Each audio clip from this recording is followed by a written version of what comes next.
time here, so I'm gonna sneeze a lot. That's what mute's for. Welcome to Environmental Action Civics Week. It's been a great week of events so far. If you haven't been watching, we have kept them all recorded and you can go and take a look.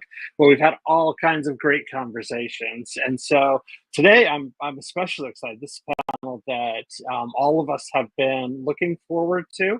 It's a panel about strengthening intergenerational collaboration for effective environmental justice advocacy. And I think that's an issue that is incredibly important right now in all the things that are going on in our country. I'm going to do a couple of things. I'm going to go through the panel and tell you everybody that we have to speak with. Every one of them are amazing people. But rather than me taking a ton of time to explain to you, I'm just going to give you their names, and then when they speak, they can give us a little bit more background on them. And then I'll introduce you to our moderator, and then I'm just going to get out of the way. So in terms of our panel today, we have Dairanys Grullon-Virgil from Generation Citizen, and I apologized already for my challenge of saying her name. Krysten Dorfman from Earth Force, Councilman Glenn Ellis Jr. from the Makah tribe, Rachel Belin from Kentucky Student Voice Team, Jasalyn Franco from the University of Texas, where she's a student, and Bethany Humphrey from the Climate Initiative. And all of this will be moderated by a good friend of our organization, Marilyn López from the Bezos Family Foundation.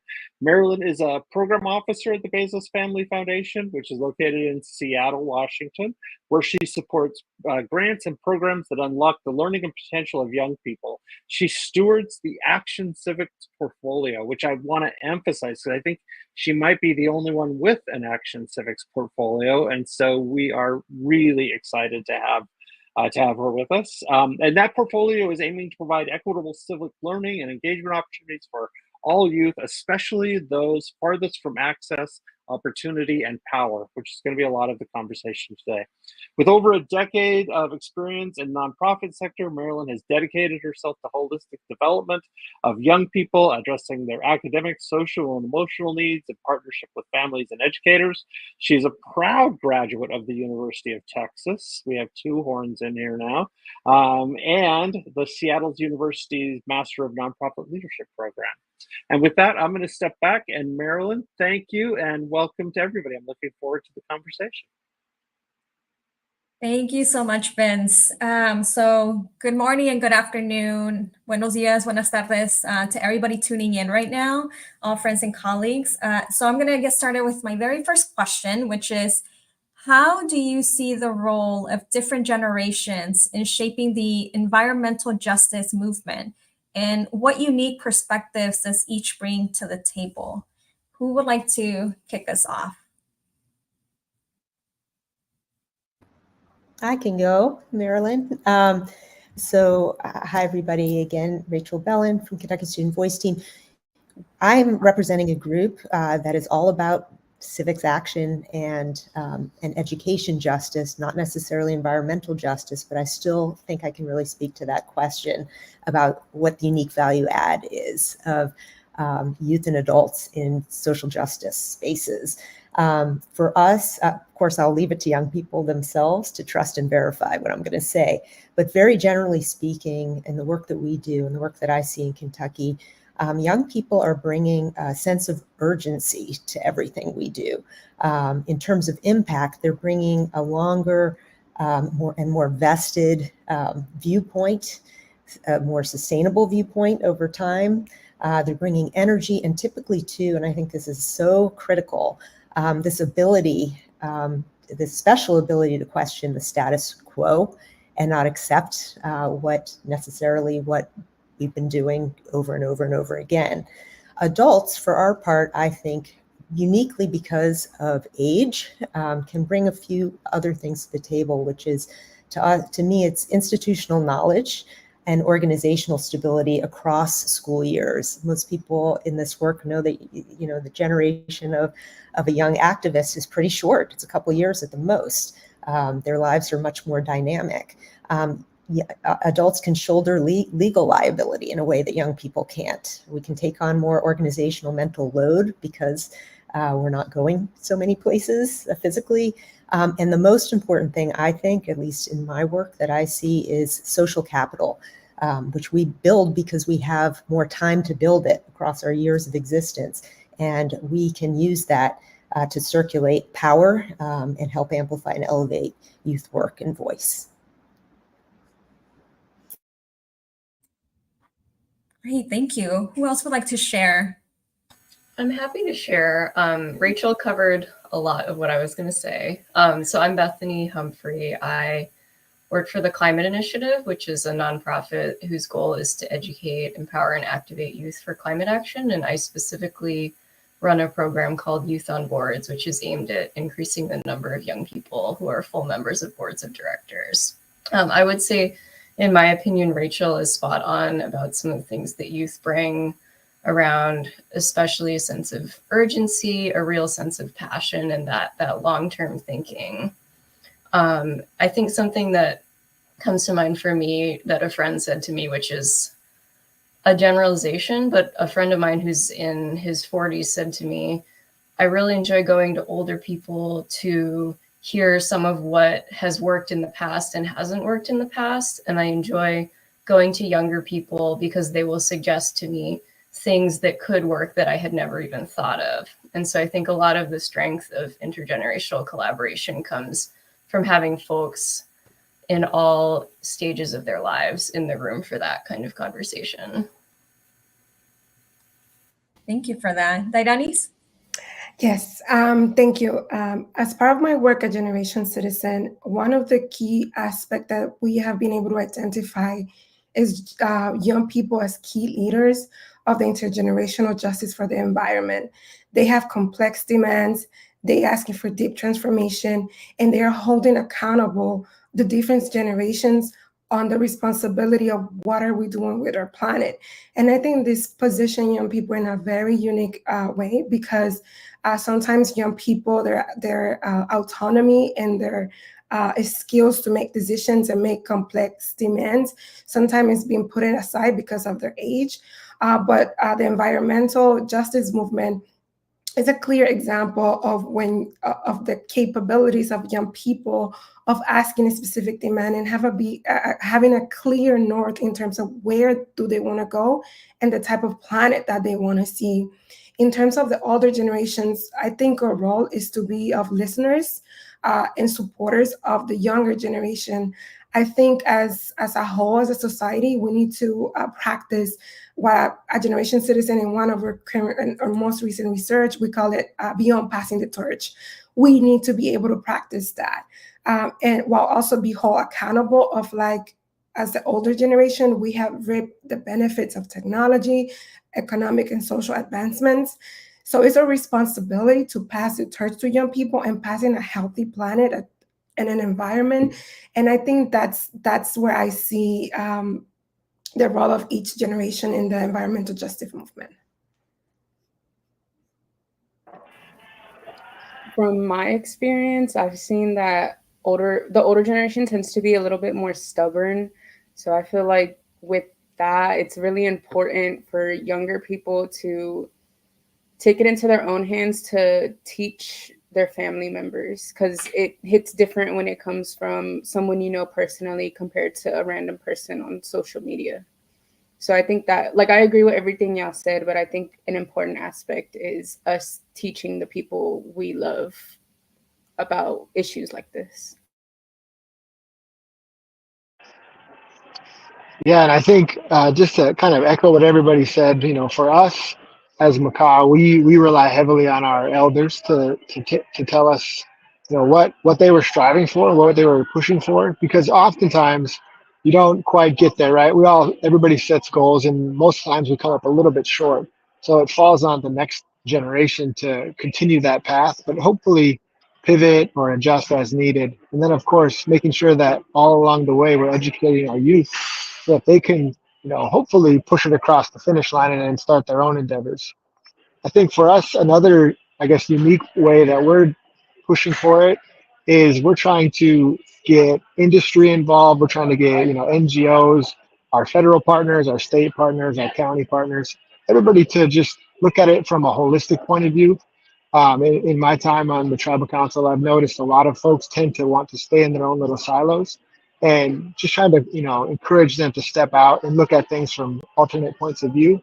And that can help them do their job better while also contributing to the whole landscape in a better way.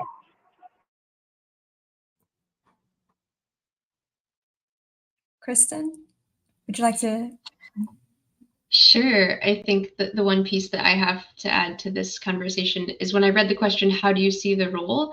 I was thinking more of how do I see the roles? And the answer is I would hope to see that the roles are equitable. At Earth Force, we talk a lot about youth-adult partnerships and what that means and how to build them in a way that is meaningful and non-superficial. And when you're talking about sharing power, sharing decision-making responsibilities, sharing planning and action-taking, that we as adults who are by default in power are giving and sharing that to youth in a way that steers away from tokenizing young people.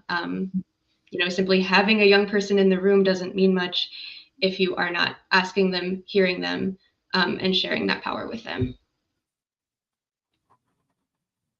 And I would just add, I think, Councilmember Ellis, you mentioned this already, but it seems like recent generations are very much prioritizing sustainability, social justice, but very importantly, intersectionality. And so more often than not, viewing environmental issues through a very holistic lens, like you said, that includes issues like racial and economic justice. And I think this is a really great segue into my next question, which is, can you all share successful examples of intergenerational collaboration in environmental justice advocacy that you've been a part of or aware of? And I would specifically like to invite Rachel at Kentucky Student Voice Team, because I believe back in 2021, you came up with a report called the Co-Creation Generation. And then also Dairanys, I believe there's a white paper that just came out recently too on cross-generational collaboration. So, but opening the floor to everybody. Okay, so I can share some success stories. As I said in the beginning, I'm really representing an organization focused on education justice versus environmental justice, but of course there's a ton of overlap. And in fact, I do have a good example that illustrates the real overlap. A couple of years ago, the Kentucky Student Voice Team, we are youth-led, intergenerationally sustained, and we do our work through supporting young people as education research, policy, and storytelling partners. What we did a couple of years ago is wage a campaign, which students named and designed, called Save Our Seats. It was when a student representative on the Kentucky State Board of Education, the role was, the legislature was threatening to eliminate that role. And we fought back very, very hard and very publicly. And we did that through enlisting teachers and other adult organizations, adult-led organizations, as part of a very large intergenerational coalition.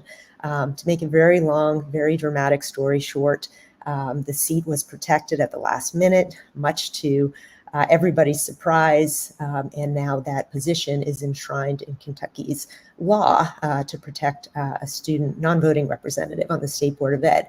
Fast forward a few months later, after that student, Celiana Mesfin, was installed on the Kentucky board, and there's a budget conversation happening.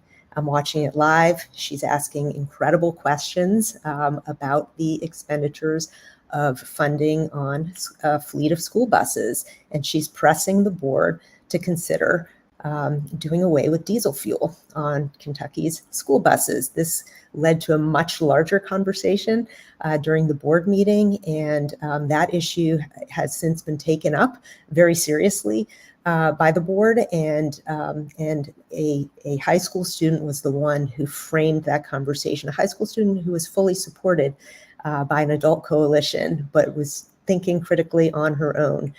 We created space, circulated power, and created and supported her to be on this platform, but she was able to take it and run with it. That's one little example of a success story from Kentucky.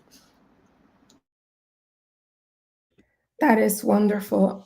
So in terms of intergenerational collaboration and the most recent research that we were able to conduct at Generation Citizen, One of the key, and I always like to elevate that point, is whenever we use the word intergenerational collaboration, I always recommend organization is to ask why.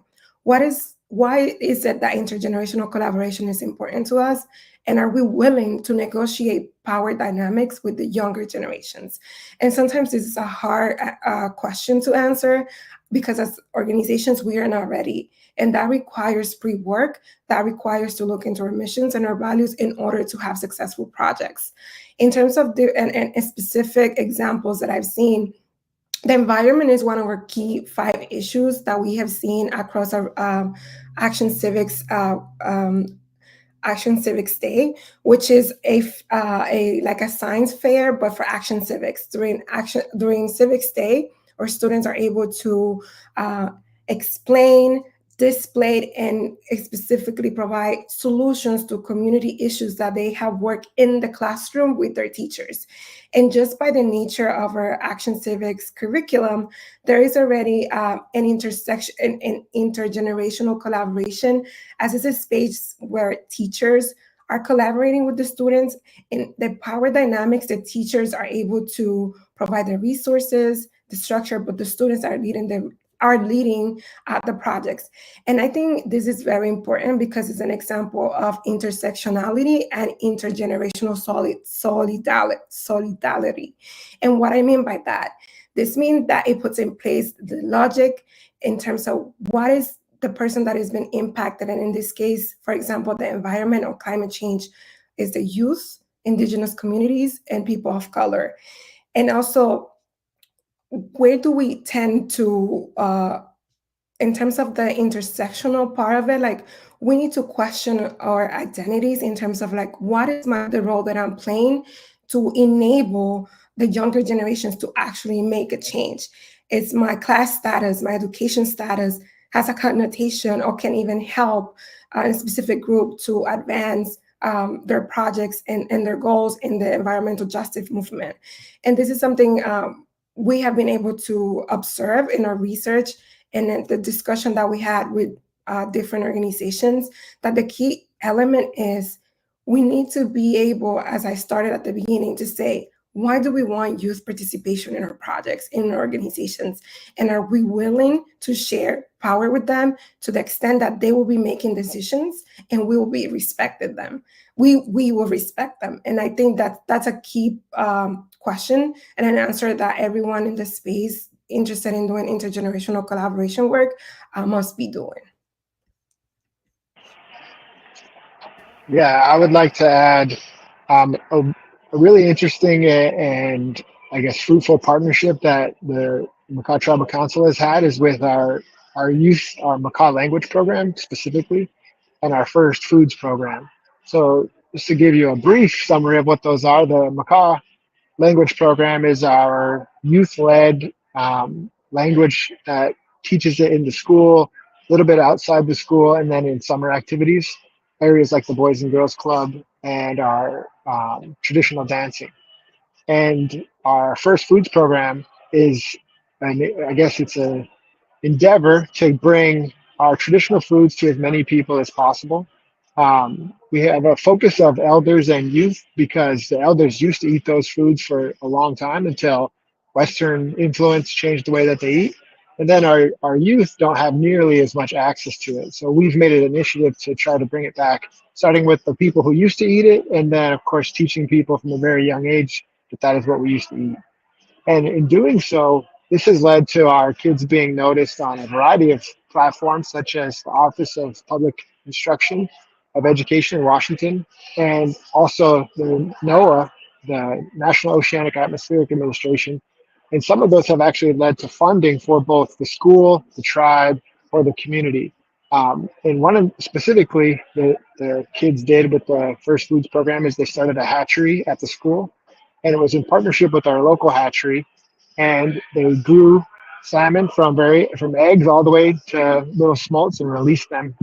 And then there was a video that was done, and it just asked what the values were, and the values ranged from kids being excited to play a role in commercial fishing and sport fishing and conservation. It was all across the board.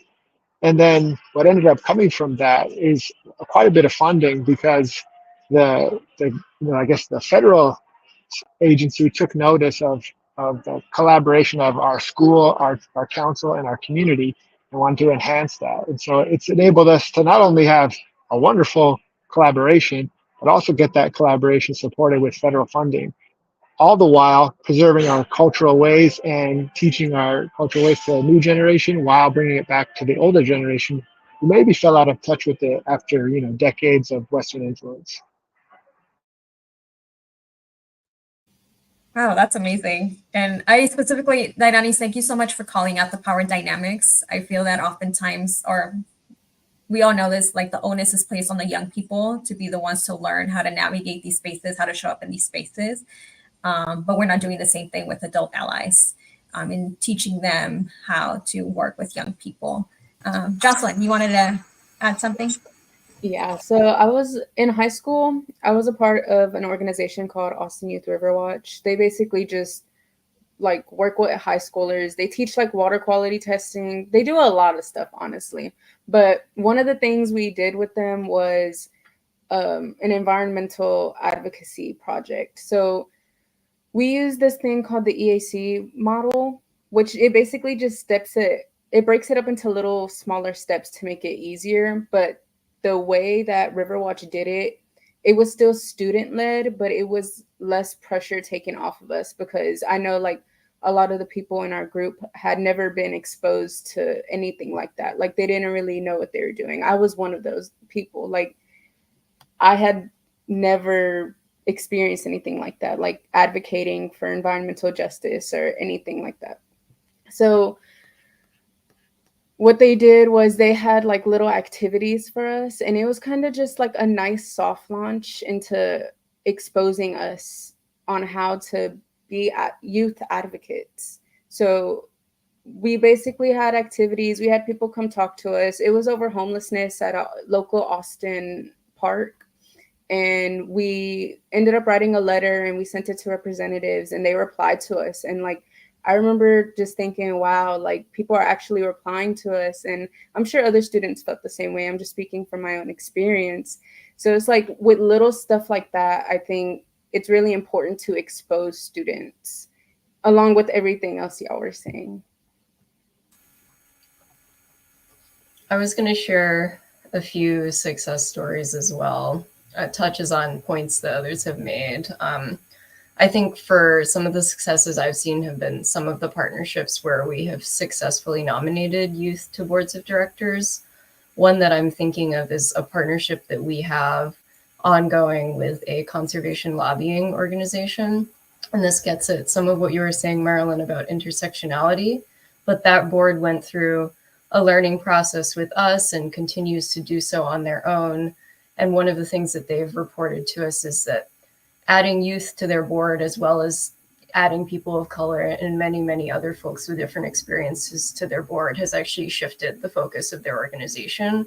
And so originally they had older board members who really felt that their focus was conservation in the traditional sense, just land conservation, but having a more diversified board has encouraged them to think about so many different intersections between conservation, food security, affordable housing, and many, many other things that they've sort of actually changed their entire approach.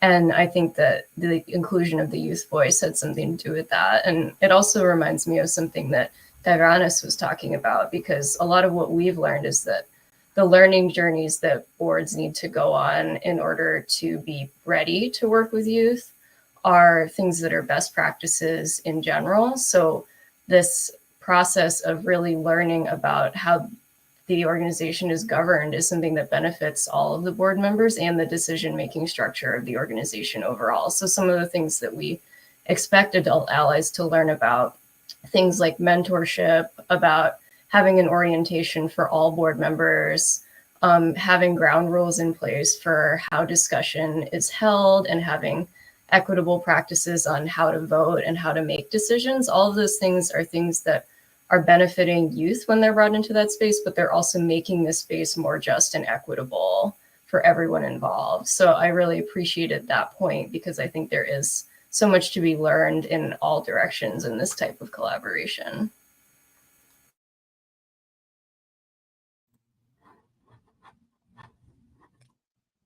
Anybody else?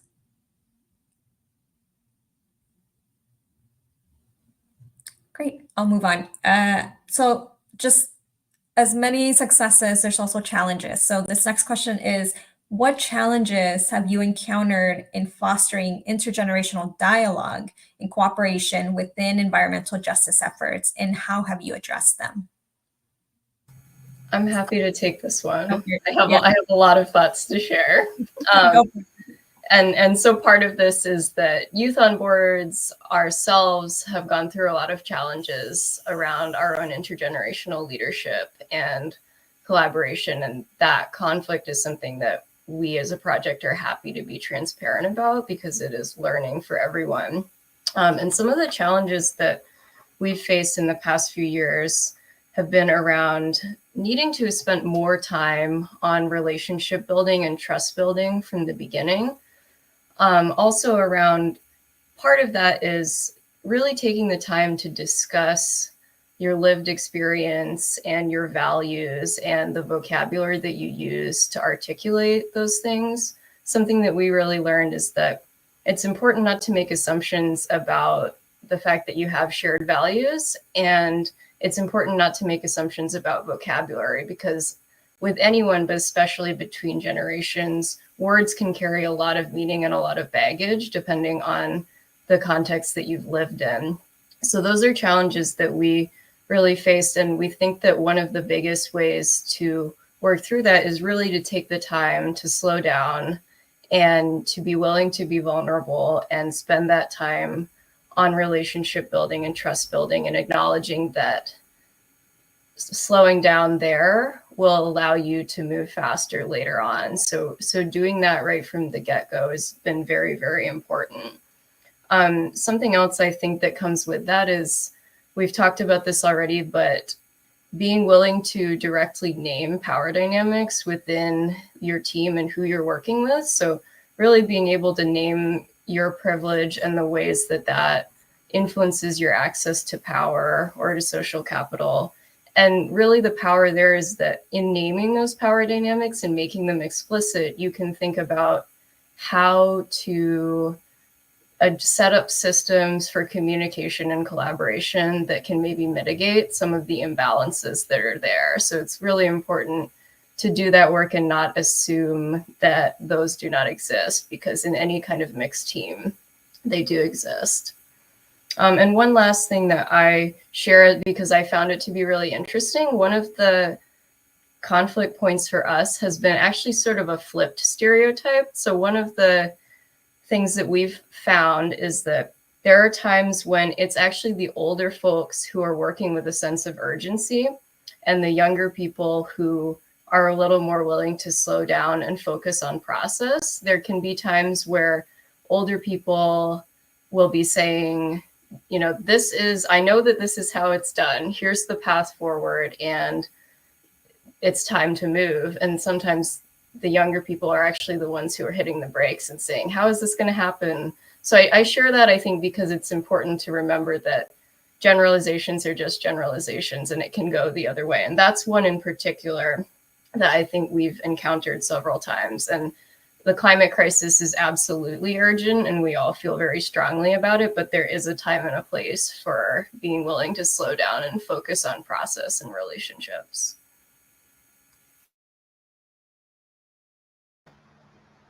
I'm just nodding my head to like everything you're saying, Bethany. And I would also just add, I took a lot of notes too, adding a couple of things that I think about as some of the special challenges in fostering intergenerational dialogue. One is, for me, it's been this tension between the need for to provide scaffolding for young people who might not know what they don't know, or might not have exposure to like leadership development or youth development. For us in Kentucky, it's been kind of an issue of equity. So we have no litmus test to join our team. At any given time, we have about 100 self-selected students from truly diverse and across the state. They're diverse in almost every way except one. And that is, they can take initiative to join a team like ours. And so there is something to that self-selection. It doesn't make it equitable. It's what I've learned over the years. And one of the things that I've learned in that is that we have to be much more intentional about inviting underrepresented students into the work. And part of that intentionality involves providing some more scaffolding around the learning process to participate in research, policy, and advocacy storytelling work.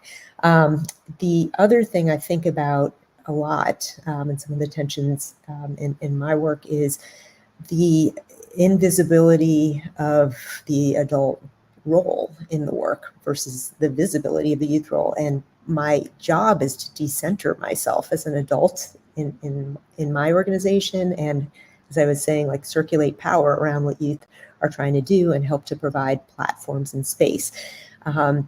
Because that makes my role less visible internally, sometimes that creates a problem where people don't understand like what it takes to support the work. I mean, I'm talking about young people don't understand sometimes. So that's been an issue for me a little bit.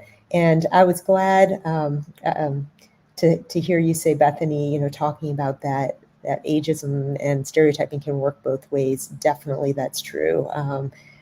Leaning into age differences, sometimes it can be a huge benefit, but the drawback, of course, is that there can be some harmful stereotyping where we're locked into these rigid roles that prevent us from bringing our whole selves and doing our best work. Those are just a few other tensions that I've experienced in our work. And I noticed what you were saying, Bethany, too. I think we all feel this, like, you can't do this intergenerational work without like an incredible deal of humility, because you're going to be learning and screwing up at every turn. Yeah, I think a few of the difficulties that we have faced, a little, Rachel was touching on a little bit of them for us. My people have been in our location for 4,000 years. That we can prove. We say we've been there since the time of creation, but there's always the prove it, right? So that's a long time, and we've weathered many different issues, be it wars, colonialism, different countries becoming countries, intertribal disputes, all kinds of things. And what we have found challenging in today's age is that the speed and the urgency at which many people want to make issues a priority, when really we want to focus on often slowing down. These issues can come really fast, and you can devote a lot of resources, time, and energy, and that can burn people out. That can get people exhausted, and then the good work can't happen if people don't have the energy to do it. And I would say it definitely more comes from the younger generation, but we do have some folks that are across the board and older elders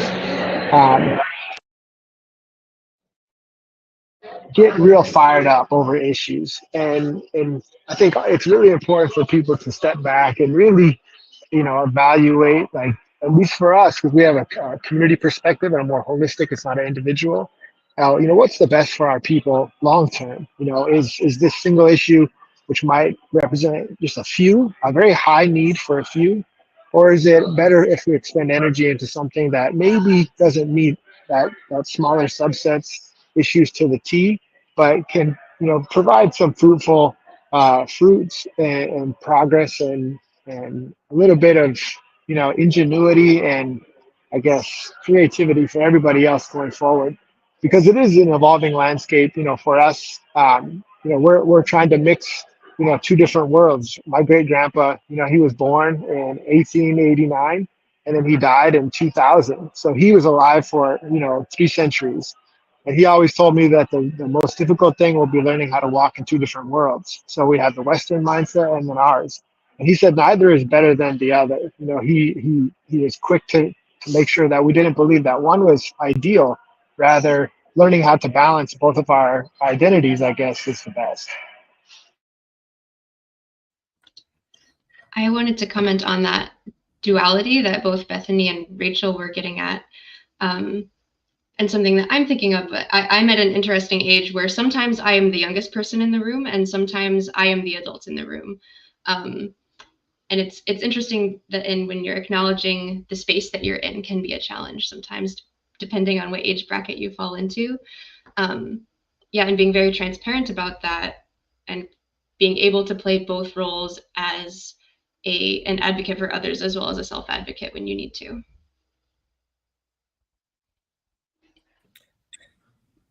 Dairanys?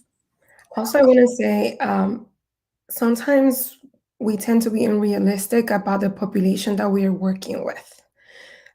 Specifically about the fact that when you work, depending on the generation, they might have competing priorities, and not grounding the work on those realities can become an issue of access and participation in those spaces. And I think that can be a challenge sometimes, because this urgency culture that we sometimes have put a pressure on the realities of those people that we want to collaborate with. And it's not because they don't want to, it's just like there's so many competing priorities in their lives that it's just really hard for them to show up and be present and actually contribute, especially for the younger, for Gen Zs and the younger generations. This is something that I have noticed as well. Jasalyn, what about you? Like, what challenges have you encountered in spaces where they're trying to foster intergenerational dialogue and cooperation?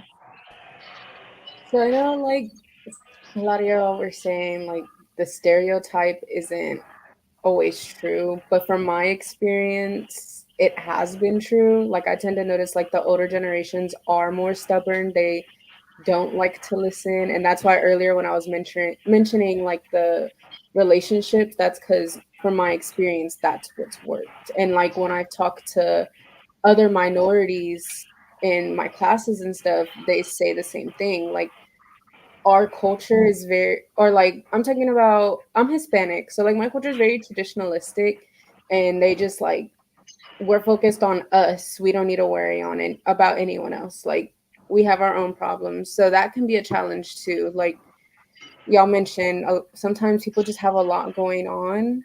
So it can definitely be really difficult.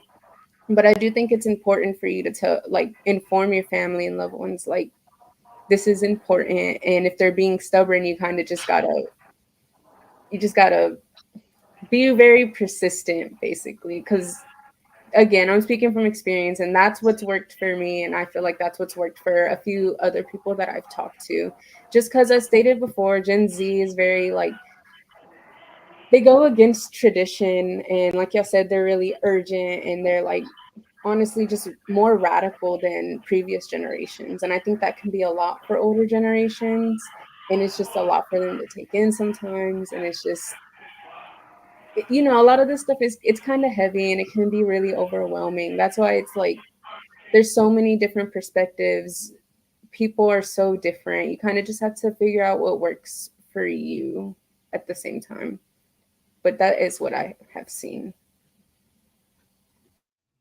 So it sounds like a lot of the challenges that we've all encountered or witnessed have been differing perspectives, priorities, and even approaches to this work, which often leads to misunderstandings and conflicts. The power dynamics, right? Some groups or individuals hold more power or influence than others. Communication barriers, resource allocation, like you mentioned, Councilmember Ellis, available time, energy, resources, and then very importantly, trust building. That definitely requires a lot of time and effort. And so for the sake of also focusing on our strengths, in what ways can we leverage the strengths of both younger and older generations to innovate within the environmental justice space? I want to go follow, and I think is linked to Jasalyn's comment. I wouldn't frame Gen Zs as going against tradition, but I would frame it as they have a critical lens that they question what is already in existence, and they want to understand why it's happening, how it's happening, and how it's going to affect my community and myself. And I think that demonstrates the level of critical thinking that they have and potential of dealing with very complex subjects and situations. And this is something that as a society, and also came up in the research that we conducted, like we need to learn to sit with complexity.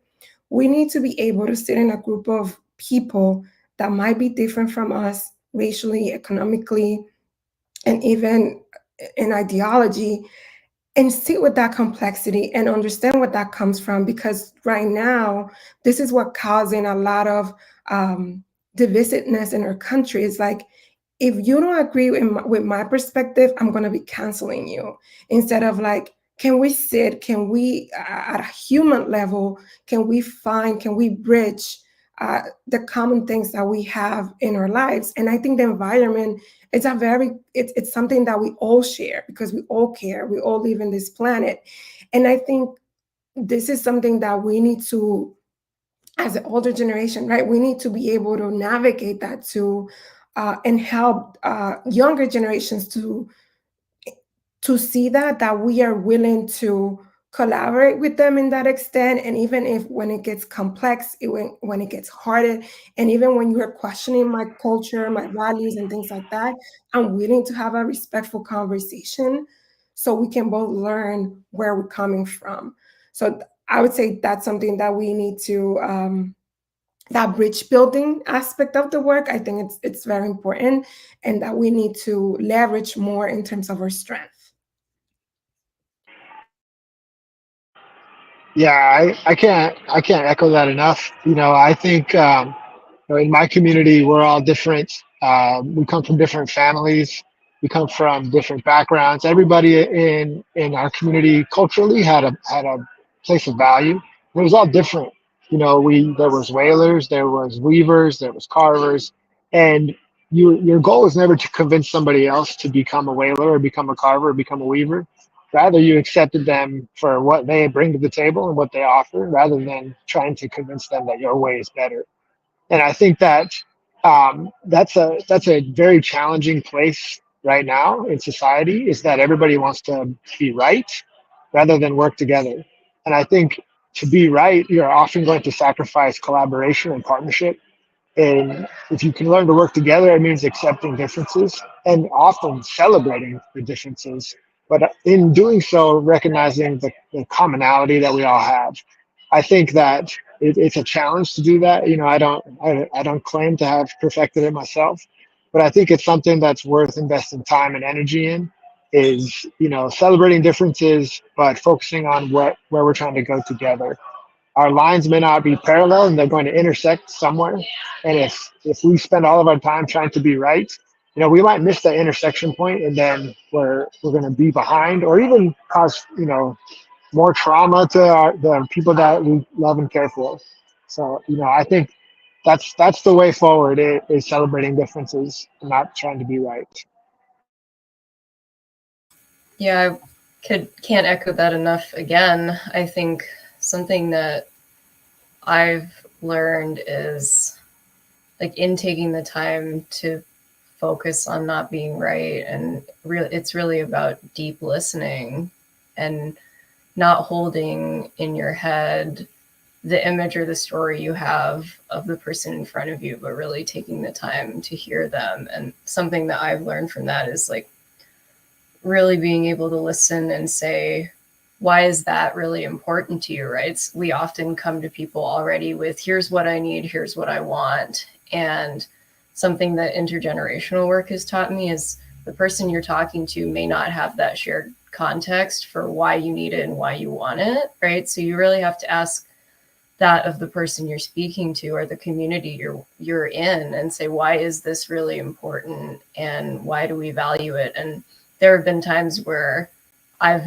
people have had to ask me that. That's forced me to reflect on, why do I want something, and why do I think it should be done a certain way? So it's something that, in deeply listening to others, we're also kind of forced to listen more deeply to ourselves and notice our own patterns and our own beliefs.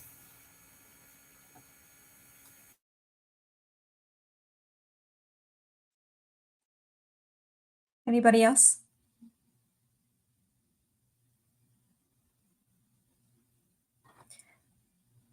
another question is, what role does storytelling and sharing personal experiences play in uniting generations within environmental justice advocacy?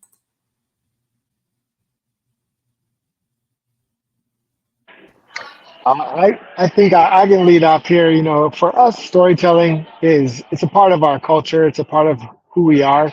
You know, we use stories to explain our creation. We use stories to explain, um, you know, morality and different values. You know, the intrinsic values. You know, one of my favorite ones that's kind of centered around the environment is that we as Makah people, we climbed out of a mussel shell that the Creator made, and then we were taught to learn from the animals to how to live on the land. And the reason for that is the animals had a balance, right? So every animal had a place, animals that feed on the grass, animals that prey on those animals, and it just goes in a big circle. Well, in one of our stories, the ocean was out of balance. And so we talked to the creator and we asked him if we could send our best warriors to be in the ocean and restore balance. That's where the killer whales came from. So the Makah people gave up our best warriors. They went into the ocean and then they restored balance because they have no predators. And if you look at what they hunt, they're mighty. They hunt great whites, they hunt other whales, they hunt seals and salmon, everything. So whatever needs balancing, it's their job to do it. And for us, you can tell that story to somebody who's 2 or 3 years old, and they're just like, wow, it resonates. I can tell it to high schoolers, I can tell it to adults, and it just, it brings a sense of understanding that, things need to be managed and cared for. And if we're going to exist on the planet with all the different systems and animals, then we're going to have to play a role in managing that as well, because we have strong influence. And so that for us is I guess an easy, I don't want to say easy, but a simple way of explaining things and values. I love that, Glenn. And I would just add to, just strategically with the work that we're doing, we do a lot of research where we're trying to speak youth to power. So adults are helping to scaffold around young people to help them design research studies to collect lots of voices so that it's not just an anecdote, but as Brene Brown said, maybe stories are just data with a soul. And so we really lean into that concept at the Kentucky Student Voice Team, where we're thinking about everything we do has to have at least 2 elements, and that's the head and the heart, stories and statistics. Stories are what move people. And to the extent that they can capture the impact at the most granular level, sharing personal experiences, it's essential to intergenerational impact. It's the thing that moves mountains. And I think the story you shared, Glenn, is a great example of why that is. So I think when people tell a personal story or experience, it just hits kind of different. You can relate to it more because I'm not really watching it on the news. I'm talking to a person who lived through this and who experienced this firsthand. So it's more authentic and it has more of an impact. And an example I have of that is right now on many campuses, but at UT, there's been a lot of protests for Gaza. And it's just crazy seeing everything. I'm firsthand seeing the state troopers with the face shields, and I'm seeing classmates being pepper sprayed and the sirens going off. And it's kind of surreal. And it's just different experiencing it. And I know if I were to tell someone about it, they would be like, wow, my friend, she doesn't stay in Austin, and she's like, that's really happening. And I'm like, yeah, it's really happening. All she's seeing is it on the news, but when she talks to me, it's oh wow, it just makes it feel more real, and it has that bigger impact on someone. So I feel those stories are just so important, and spreading them firsthand is really important, so people actually that those emotions can be conveyed better rather than just seeing it on the medias. I was going to say too, I think storytelling is also an act of hope, right? I think there was a question about burnout and combating that. And I think too, like Rachel was saying, there's a lot of focus on data and focus on research and information, but storytelling can be a way to present the challenges and the successes and to celebrate and to bring people together. And I think that's something that we need more than ever. Absolutely. And I love storytelling, but at the same time, I grapple with the challenge that sometimes we show storytelling from the scarcity mindset instead of celebrating successes, celebrating the work done, and seeing the impact that young people in general is having an overall. And I think that's a major challenge because sometimes you want that story that might be sad so you can connect, but also at the same time, that just comes from the scarcity that is like everything is negative, nothing is moving forward. We're not seeing what is the impact that we're having. And I see that a lot in young people that they ask like, what is the point of all this when nothing is changing?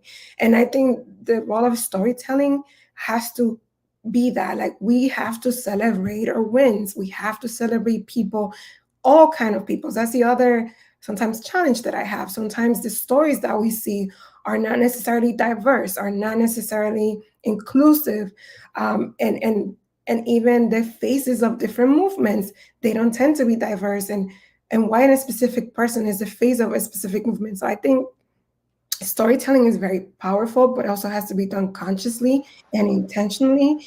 That puts at the forefront, yes, we have an issue. It is challenging, and we also are winning. We also are leaders. We are also making change.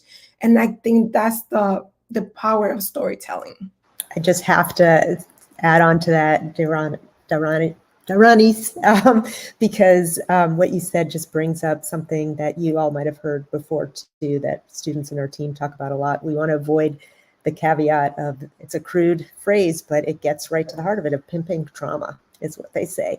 And one of the ways that we've seen to mitigate that problem is if we do have a compelling story. Not all stories are going to be rosy and aspirational and hopeful.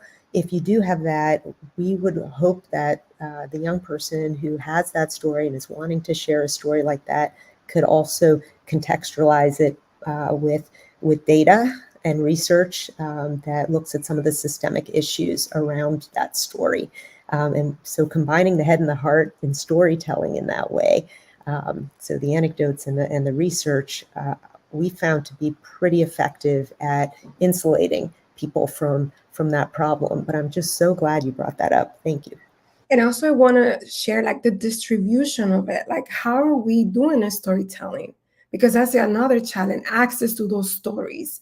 And we also have to understand that each generation communicates differently. And sometimes we just want to present information in a specific way. But I think technology, the times that we live in, allow us to be more creative in the way we communicate. And to be quite honest, like, we need to learn, if we truly want to connect with the younger generations, we need to learn how to communicate with them and asking them like, oh, how do you, we have to do the work in terms of like, how do you want to access information and present it to them and offer a collaborating hand in terms of like, we want to hear from you. We want to tell your stories, how you want them to be told. So I think that's another aspect of it. I would just add, because this resonates so much, in that I think this is why we're seeing an emergence. Well, first, there's a critical need for local journalism to begin with, right? So that we can really connect those stories from the ground to mainstream media, but also there's an emergence of solutions journalism, so that we are focusing on the bright spots and that are community-driven solutions to a lot of the issues that we're talking about. And I think in relation to that, because I'm also noticing that we're running up on time, but in light of the urgent need for action on climate change, how can intergenerational efforts be accelerated to create a more equitable and sustainable future for all?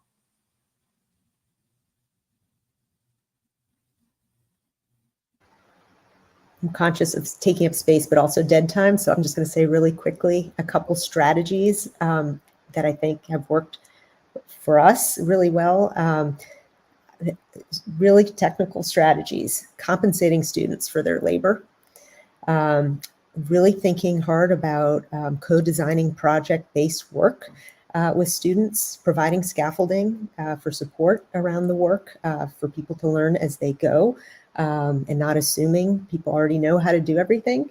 And then that targeted extra support that we talked about earlier for students who need it more. And then finally, co-design, bringing young people in with adults to co-design whatever it is you're doing at the earliest levels. Just all of that again, Rachel, but I was going to say several of the same things. Compensation. We live in a time where people need money to survive, and young people are not going to get involved without that in a lot of cases. I was also going to say, kind of blanking on what I was going to say, actually. So I'll come back to it.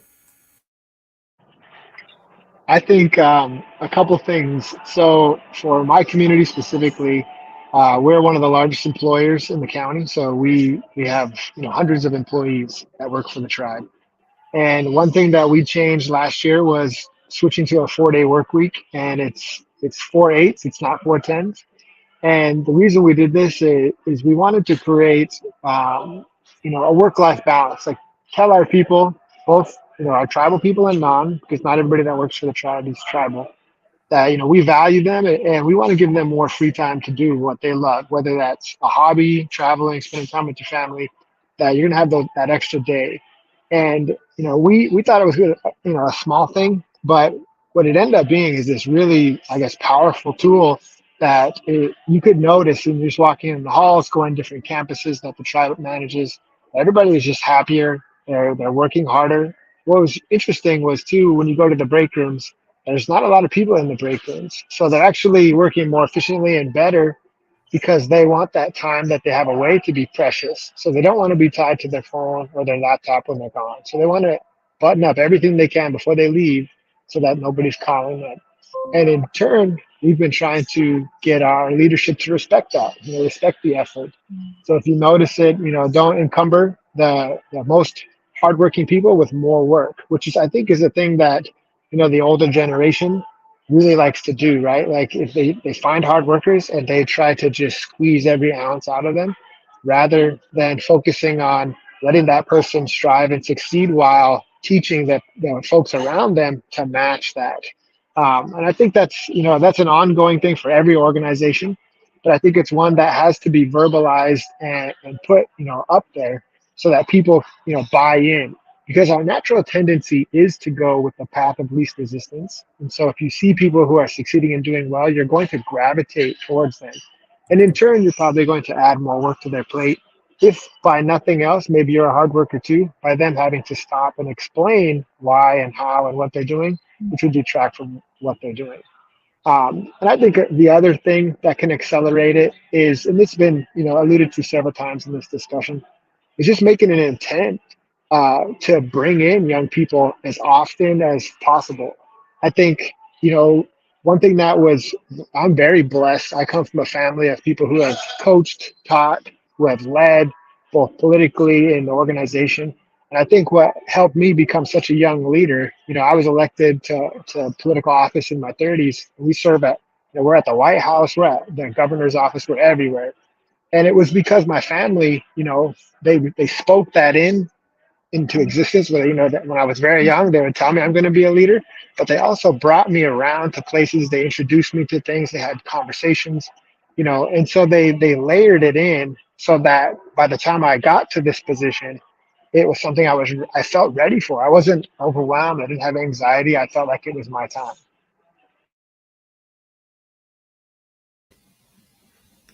And then to add, like, when you say like compensating young people, again, I was part of a organization in high school called Riverwatch, and they did compensate us. So we would go and we would do the environmental work, or there was times where organizations that taught young people about voting and things as such would come out. Like, even one time we had the Indigenous Cultures Institute come and talk to us about Standing Rock Native American protesting. And it's like, I feel like if we weren't compensated, like, my classmates wouldn't want to be there. But since they were there, and it was like, oh, I'm actually learning something. I think over time it kind of had them build this relationship with advocacy that's healthier, because obviously kids want money, like it's not a secret. And it was actually really impactful. Like Austin Youth Riverwatch was really impactful for me. Like it was very pivotal for me, like being exposed to these organizations that want to educate the youth. So back to like the intergenerational relationships, I think that's really important. Like these organizations are really important in exposing some of these minority, lower socioeconomic status students, such as myself and my classmates. I would just say that it's not even about incentivizing these opportunities. If anything, we just can't be doing this work in survival mode. We can't be doing this work, said. Anyone else? I know we're at time. I remembered my thought, and I'll keep it as short as possible, but like minimizing tokenism, we talked about it, but making sure the opportunities for young people are really places where they have power. Thinking of Rachel's story of the person who was on the Board of Ed, what if that person was a voting member, not just a non-voting member? What if they could push for what they wanted, but they also had a say? So really prioritizing those kinds of opportunities and making sure you're building them.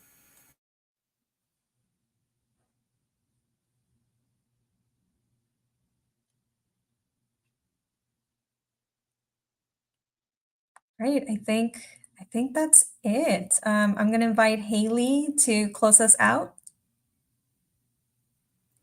Wow, that was wonderful. On behalf of Earth Force, thank you so much, everyone, for joining us and lending your time today. It's so great to hear from such a diverse group of panelists who can share your amazing experience.